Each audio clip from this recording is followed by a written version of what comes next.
aqueles textos bem conhecidos, né? Porém, Deus colocou algo novo no meu coração para ministrar para vocês nessa noite. Está no Salmo capítulo 91. Salmo 91. Eu vou ler os 3 últimos versículos do Salmo 91. Versículo 14, 15 e o versículo 16. São os 3 últimos versículos deste Salmo. Salmo 91. Glória a Deus. Podemos ler? Quem já encontrou, diga amém. Já que é um texto conhecido, vamos ler em voz alta, todos juntos? Vamos lá? Os 3 últimos. Pois que tão encarecidamente me amou, também eu livrá-lo-ei. Pô-lo-ei no alto retiro, porque conheceu meu nome. Ele me invocará, e eu lhe responderei. Estarei com ele na angústia, livrá-lo-ei e o glorificarei. Dar-lhe abundância de dias e lhe mostrarei a minha salvação. Só que agora nós vamos ler junto, porque agora você sussurrou. E olha lá se você sussurrou. Você leu para dentro. Agora você vai ler para fora. Vamos lá? 14. Pois que tão encarecidamente também eu pô-lo-ei no alto retiro, e ele me invocará, e eu lhe estarei com ele na livrá-lo-ei e o glorificarei. Dar-lhe-ei abundância de dias e lhe mostrarei a minha salvação. Amém? Amém. Agora sim, feche os olhos. Senhor Deus e Pai, fale conosco nesta noite, através da palavra, porque nós estamos aqui sedentos para ouvir a Tua voz. Revela o Teu querer, Senhor, e a Tua vontade às nossas vidas. É que eu te peço e te agradeço, em nome de Jesus. Amém. Você pode desocupar sua mão e aplaudir o Senhor. Aleluia. Glória a Deus. O Salmo 91, eu sempre falo que, por mais que ele é um texto conhecido, por mais que é uma palavra que você já deve ter ouvido centenas de vezes, o grande perigo de você pegar um texto que você conhece muito, que você já leu muito, o grande perigo é você achar que Deus não pode falar com você em cima desse texto. Quando você conhece algo muito bem, você corre o risco de enxergar sempre da mesma forma esse algo. Se você parar para pensar, se você mudar a forma de enxergar, você vai conseguir ver algo novo. Porque nada é igual. As coisas elas vão sempre mudando. Como já dizia na época da filosofia antiga, Heráclito dizia que tudo está em constante devir, tudo está em movimento, inclusive a maneira de eu ler o Salmo 91. E hoje à tarde ocorreu algo interessante. Estava na bancada fazendo um programa de rádio, e Deus colocou esse texto para ministrar, e fazia tempo. Eu não me lembro de uma vez que eu preguei ao vivo no ar, na nossa programação, e Deus colocou esse texto, esses últimos versículos em meu coração, e Deus falou de uma maneira muito linda comigo, acerca da maneira que nós amamos a Deus, da forma que nós amamos a Deus. E o tema da minha pregação é: quando amamos a Deus verdadeiramente. Diga para quem está ao seu lado: nós precisamos amar a Deus verdadeiramente. Amém? Foi esse tema que Deus me inspirou para ministrar essa noite, à tarde no programa e essa noite. Mas se você ouviu à tarde, não se preocupe que não serei repetitivo. A palavra de Deus ela vai ser renovada essa noite. Queridos, esses 3 últimos versículos são promessas de Deus para aquele que ama ao Senhor. São promessas de Deus para aquele que se inclina a amar a Deus verdadeiramente, como é o tema da minha campanha. E se eu estou dizendo que amar a Deus tem que ser verdadeiramente, dá-se a entender que existe pelo menos uma outra maneira, ou outras maneiras, que alguém pode amar a Deus, que não é verdadeira. Eu não sou dono da verdade, mas usando esse texto e pensando na dimensão dos nossos relacionamentos, pensando na nossa vida, pensando no nosso hoje, comecei a analisar alguns relacionamentos que eu tenho atendido, de pessoas, de casais da nossa igreja, pessoas também não de nossa igreja, de outros lugares, que estabeleceram seus relacionamentos não por amor, estabeleceram seus relacionamentos por outro viés, por um outro caminho. Existem outras formas de se estabelecer um relacionamento? Sim, lógico que existe. Vivemos numa época de pessoas interesseiras, pessoas que constroem os seus relacionamentos em cima de interesse. Será que alguém consegue construir um relacionamento em cima de interesse? Consegue, até consegue. Mas esse relacionamento não será um relacionamento pleno, e não é esse relacionamento que Deus quer que nós tenhamos com Ele. Então alguém pode casar, por exemplo, pelo interesse, pelo simples interesse.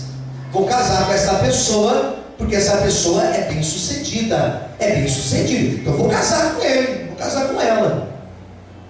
Vou casar com essa pessoa porque se eu casar com essa pessoa, eu vou ter uma situação melhor do que eu tenho hoje. Então a pessoa casa por interesse, e pode até casar, mas não será um relacionamento 100% pleno.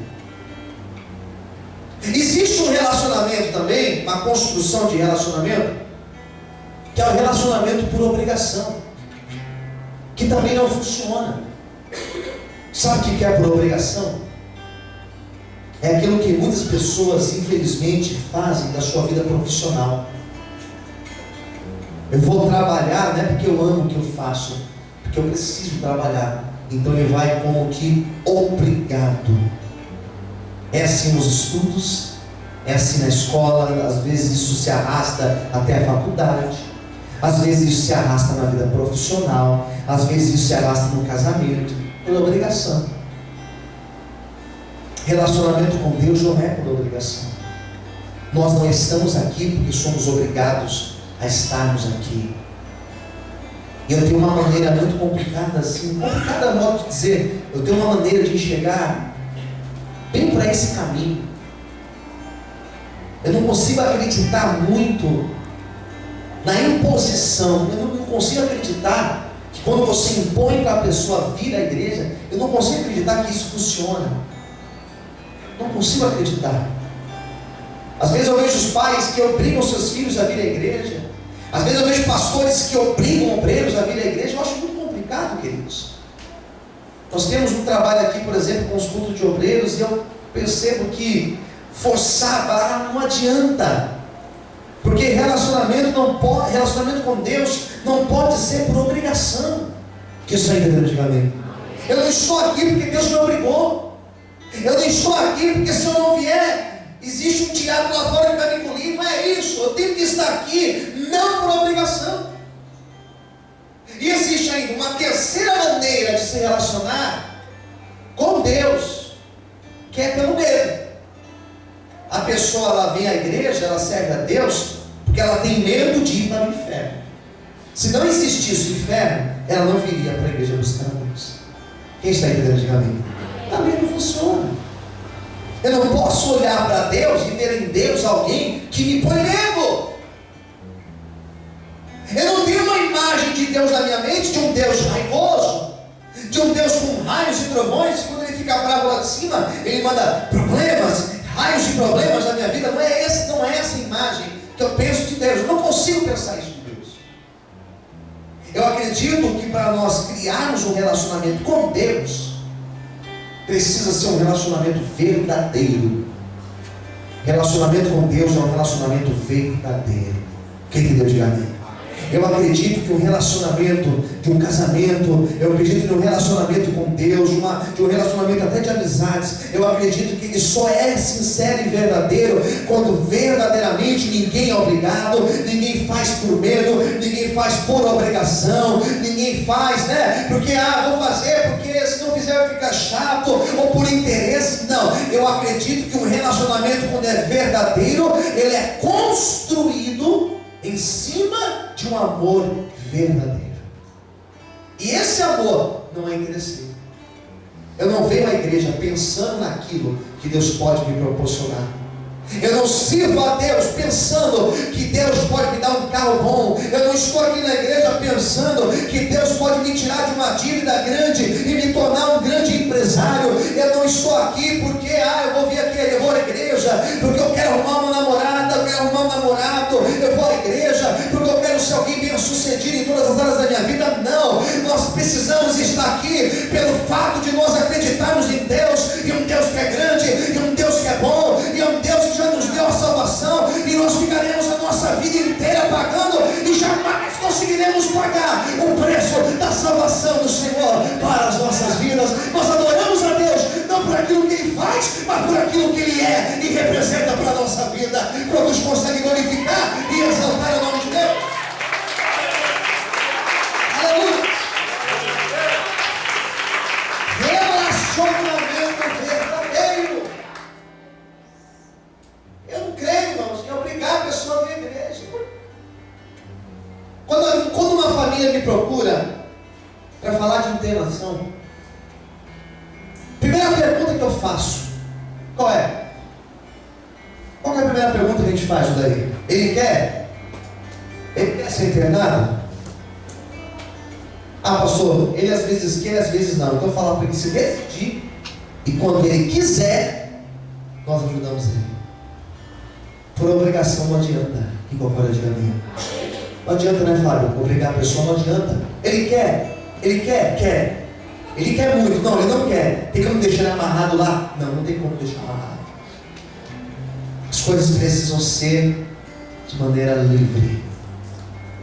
Amar a Deus, servir a Deus tem que ser uma coisa leve, irmãos, para mim e para você. Diga para quem está no seu lado, servir a Deus. Mais fé, diga servir a Deus. Precisa ser algo leve, algo tranquilo na nossa vida. Amém? Nós não estamos aqui obrigados. Nós não estamos aqui porque alguém nos obrigou. Nós estamos aqui porque um dia nós tivemos encontro com o Senhor, e depois que nós tivemos encontro com o Senhor, a nossa vida nunca mais foi a mesma. Você pode glorificar e aplaudir o Senhor por isso? Aleluia! Aleluia! Aí o texto fala assim, vamos pensar nisso. Pois que tão encarecidamente me amou. Porque Ele me amou muito. É Deus falando, porque Ele me amou. Daí nós teremos algumas promessas. E das promessas que nós temos aqui, destaquei 4 delas. Primeira promessa. Olha o que diz aqui o versículo 15. A primeira promessa que eu vou destacar, tem outras, eu vou destacar 4. A primeira: Ele me invocará e eu lhe... Está fraco. Ele me invocará e eu lhe... A primeira promessa que eu quero destacar nesta noite é que quando criamos um relacionamento sincero, verdadeiro com Deus, nesse momento nós criamos uma ligação com Deus. Nós criamos uma espécie de um telefone. Desculpa a minha expressão grosseira, mas é como se fosse um telefone. Nós vamos clamar e Ele vai responder no nosso coração. Você vai criar uma linha direta para falar com Deus. Quando a pessoa realmente ama a Deus, ela não precisa de intermediários. Nós não precisamos da imagem do sacerdote. O sacerdote antigo era aquele que ouvia o clamor do povo, e o sacerdote entrava na presença de Deus lá no santuário, e ele clamava a Deus, e Deus ouvia a oração a oração que o sacerdote fazia lá do santuário. O povo queria ofertar, o que o sacerdote fazia? O sacerdote pegava a oferta do povo e dizia: Deus, olha, o povo está te apresentando essa oferta, o senhor aceita? E Deus ia lá e respondia a oferta.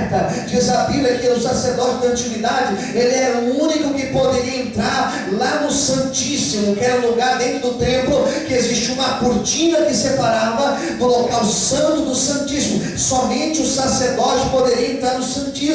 Mas diz a minha Bíblia, a tua Bíblia, que Jesus Cristo veio, que ele morreu, e quando ele morreu, diz a Bíblia que lá no templo, lá no Santíssimo, aquela cortina, a cortina do templo foi rasgada, e depois daquele momento nós não precisamos que o sacerdote ore por nós temos acesso a Deus, nós não precisamos levar nossa oferta ao sacerdote, nós precisamos levar as nossas ofertas a Deus, e Deus, ele ouve o nosso clamor, ele ouve a nossa súplica, e ele responde a nossa vida. Pastor, não estou entendendo. Deixa eu te explicar uma coisa: quando você clama, Deus te ouve. Quando você dobra os teus joelhos para orar, ele tem te ouvido, e ele tem resposta para buscar essa noite, em nome de Jesus. Quem acredita nisso, glorifique e aplauda o nome de Deus bem forte. Aleluia. Ele tem ouvido a oração. Deus tem resposta para você nessa noite. Diga para o teu irmão do lado: Deus tem ouvido a tua oração. Como é bom saber disso, irmão. Ei, como é bom saber que Deus tem ouvido a minha oração. Como é bom saber que Deus está me ouvindo. Isso não traz paz para você? Traz paz, irmãos. Deus está ouvindo a nossa oração, do meu jeito, apesar das minhas fraquezas. Porque se eu amo ao Senhor, não significa que eu sou perfeito, e mesmo assim Ele tem ouvido as nossas orações. Segundo ponto que eu vou destacar, pega mais uma vez aí, versículo 15. Primeira coisa, me invocará, eu vou responder. Então o primeiro aspecto aqui, a primeira promessa é a resposta quando nós clamamos. Segundo aspecto aqui, estarei com ele na... Está muito fraco. Estarei com ele na angústia. Nos meus momentos de angústia, quando eu amo ao Senhor, nos meus momentos de angústia, eu vou sentir a presença de Deus comigo. Nos meus momentos que eu pensar em desistir, eu vou sentir Deus me abraçando e estando comigo nesses momentos difíceis. Já se sentiu angustiado, queridos? Já se sentiu angustiado? Já se sentiu pensando que vai enlouquecer? Já pensou em jogar tudo para o alto? Recebi umas ligações essa semana de pessoas angustiadas. Eu contei para vocês aqui. Esses dias um homem, 4 horas da manhã, desesperado no telefone, angustiado. Domingo, 7 horas da manhã, uma irmã desesperada, chorando, me ligando. Quantas pessoas angustiadas de ver um filho enfermo, de ver o problema na sua casa, de sentir uma depressão profunda e não saber como sair dessa depressão.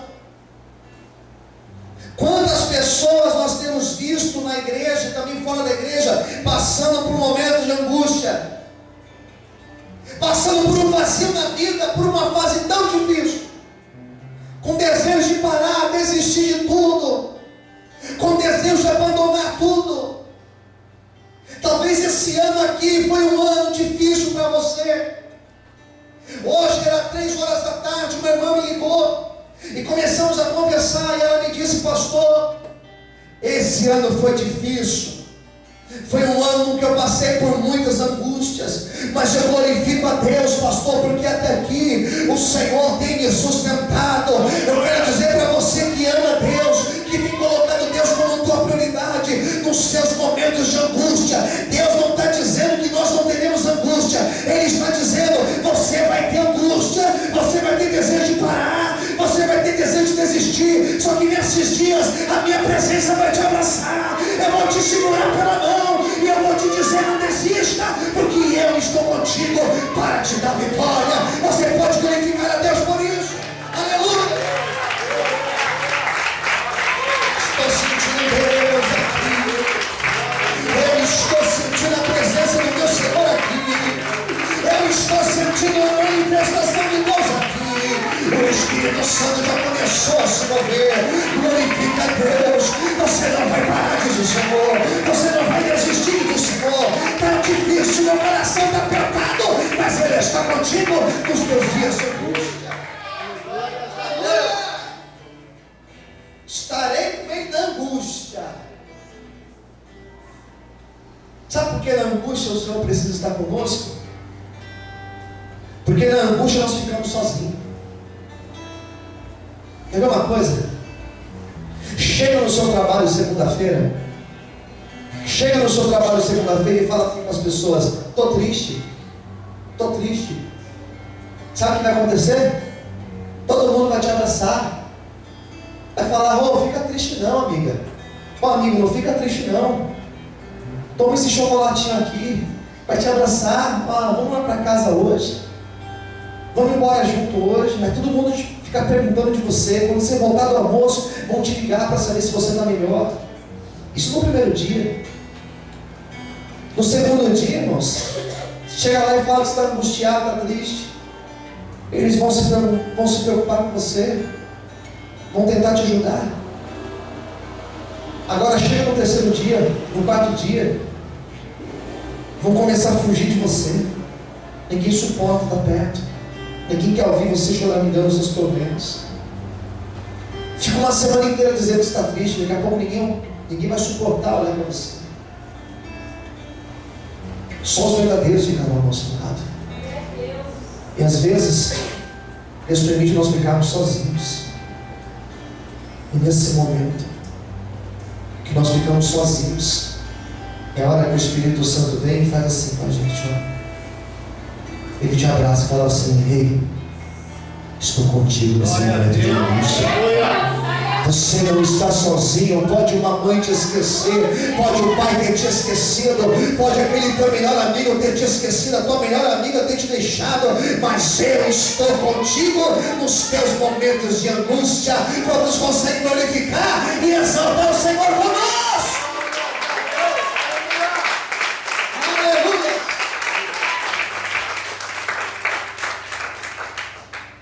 Estarei com ele na angústia. Terceiro ponto: livra-lo-ei e o glorificarei. Essa é a minha tradução aqui, fala glorificarei. Tem uma outra tradução que eu não gosto, mas eu estava estudando ela hoje, que é a Nova Versão Internacional, diz assim: eu vou honrar esta pessoa. Não sei se na tua Bíblia fala assim: vou honrar. Deus vai honrar. Quando nós amamos o Senhor, Ele honra os nossos momentos difíceis. Deus vai te honrar. Olha para quem está do outro lado, diga assim: Deus vai te honrar.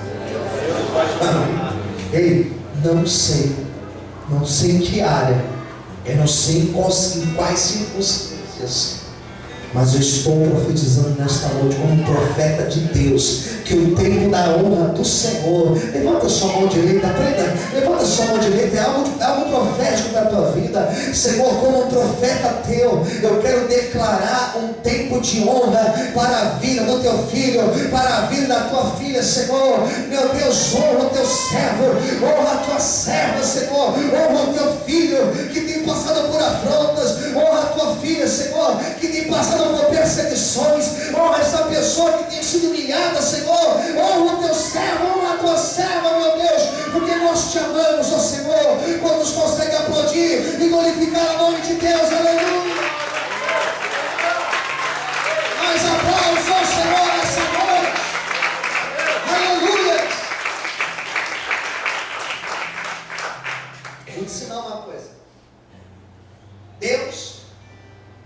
não empresta a glória dele para ninguém.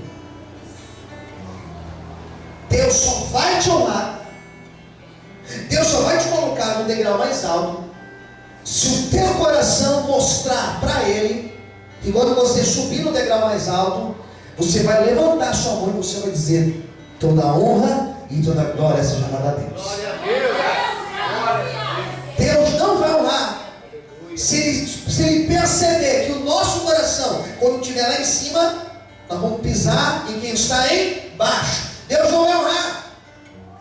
Deus não honra quando o nosso coração não tem Ele como prioridade. Porque tem pessoas que ficam anos e anos na igreja, naquela humilhação. Por quê?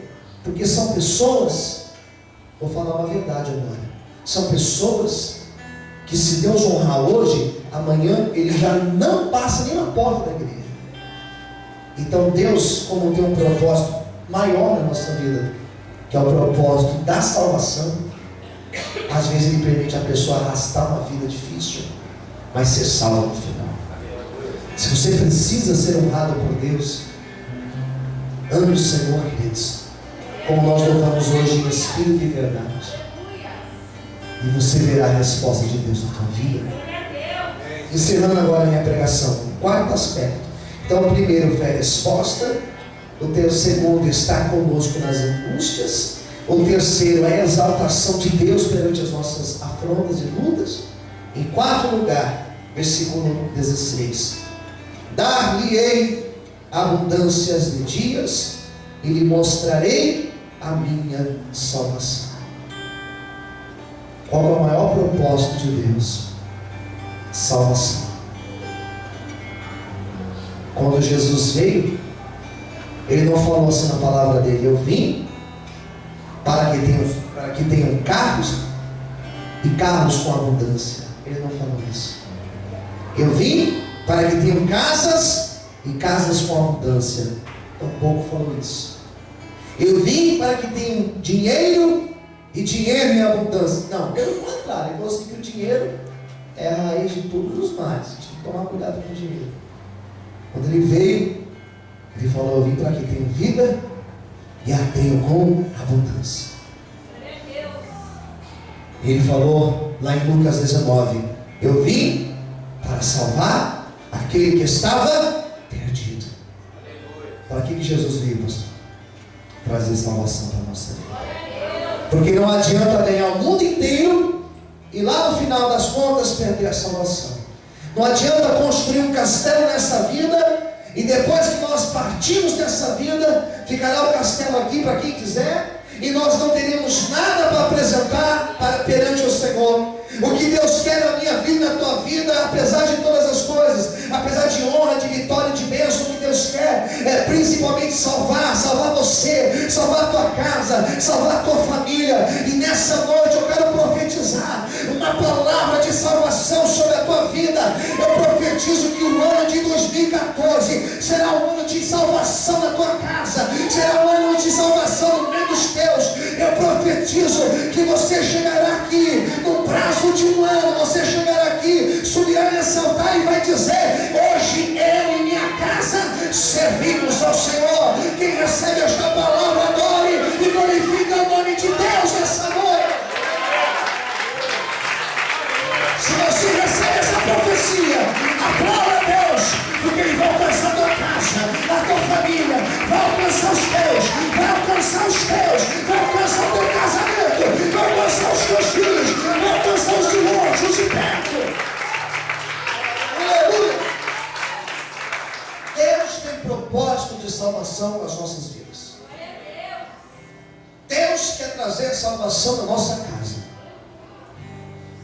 Ele fará o que for necessário para trazer a salvação na nossa casa.